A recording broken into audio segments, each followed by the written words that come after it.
কেন কষ্ট দাও? আমরা ভাবলাম তোমরা এনে আসবা, তোমাদের সাথে দেখা হবে, এনে চা রুটি আপ্যায়ন খাওয়ানো যায় ওটা খাওয়াবো। হ্যাঁ, তোমাদের সাথে গল্প করবো, প্রশাসন তোমাদেরকে জামাই আদর করে শ্বশুর বাড়িতে নিয়ে যাবে, ওইখানে আপ্যায়ন টাপ্যায়ন করবে।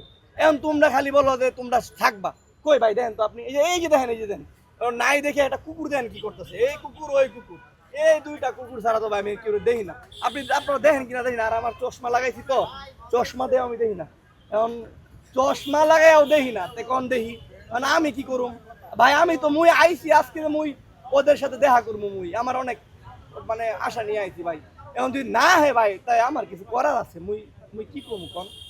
মুই অসহায় আজকে, ওরা আইলো না, কথা দিয়ে হেবলি কথা এডা রায় নাই, ভাল লাগে না মোর এইসব কথাবার্তা হইন না। কি আর কমু, কালকে বেগুন কইলো আজকে এনে আবো, এডাও আইলো না। আমি এত কষ্ট করে ওদের নিয়ে আইলাম, দেখেন তো ভাই, আয় দিই সবগুলো কুকুর এনে বইয়া বইয়া জিমাইতেছে, দৌড়াবো ওটাও করতেছে না, কারণ শরীর দুর্বল।